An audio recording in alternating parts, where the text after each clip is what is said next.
Hi, everyone. My name is Regina Suit, and I'm the current Vice President for Membership for COABE. And I'm very excited to welcome you to this series of interviews with the COABE Journal article authors. Today, we are going to be talking with Silja and Andy, the co-authors of the article, Adult Education and Immigrant Integration, Lessons Learned from Networks for Integrating New Americans. So welcome, Silja and Andy. Go ahead and introduce yourselves, and then we'll jump right into the questions. Hi, I'm Silja Kallenbach. I'm Vice President at World Education, and I was also the Project Director for Networks for Integrating New Americans that we'll be talking about. Hi, I'm Andy Nash, Senior Project Advisor at World Education, and in this project, I was the Professional Development Coordinator. Thank you. So tell us, why did you write this article for the COABE Journal?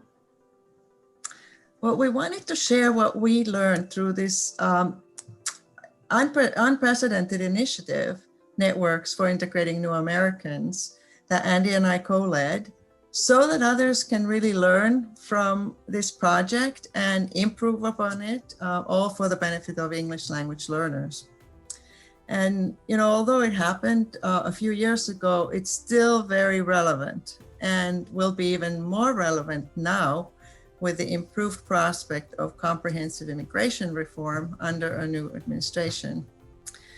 Immigration reform will vastly increase demand for ESL and the need for cross-sectoral collaborations among immigrant-serving organizations.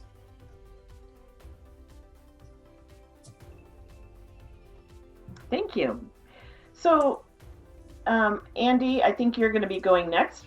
So tell us, how do you think adult education practitioners really benefit from reading your article, and how will that benefit their learners? Well, we're actually both going to answer this, so Silja, you can start. Okay. So Networks for Integrating New Americans implemented two concepts that adult educators and learners can benefit from. One is a holistic approach to immigrant integration and a network approach for achieving collective impact in immigrant integration. And embracing the concept of immigrant integration really can widen the lens from language learning to multiple purposes that make English relevant to the lives of adult refugees and immigrants. And often that means getting ESL classes involved in community activities happening outside the classroom. For example, the White Center Network in Washington got ESL students involved in a library-led reading project that brought together all parts of the community to interact and engage with the themes raised by one book that everyone was reading.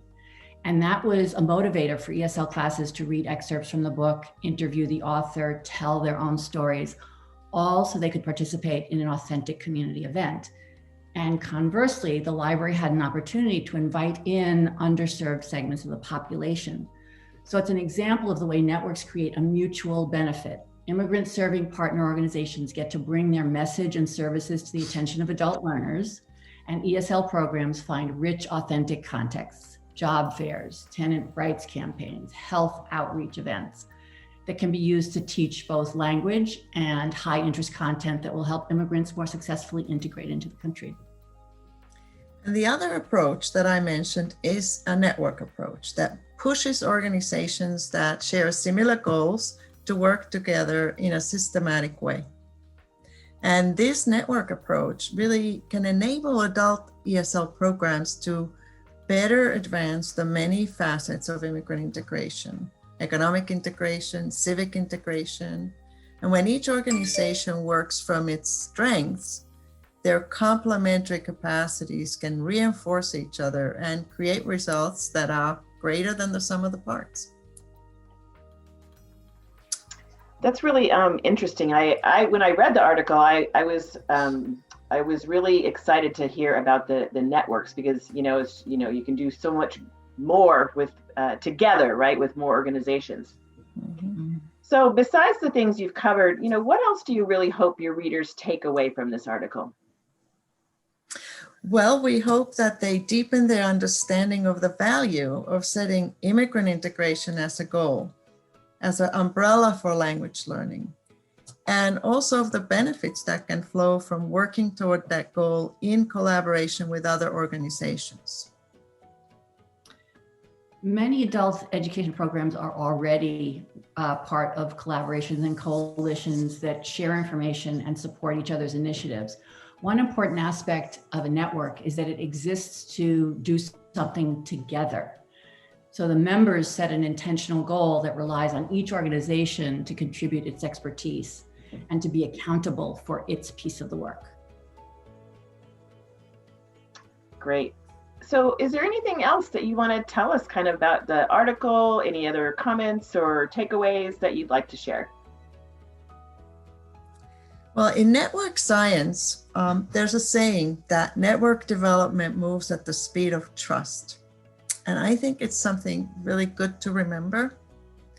And often networks themselves and funders have unrealistic expectations of how fast a network can develop a common agenda with benchmarks and obtain outcomes.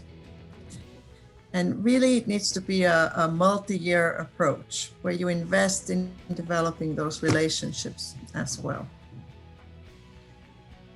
And I would just add that we saw many ways that adult education was central to effective immigrant integration networks.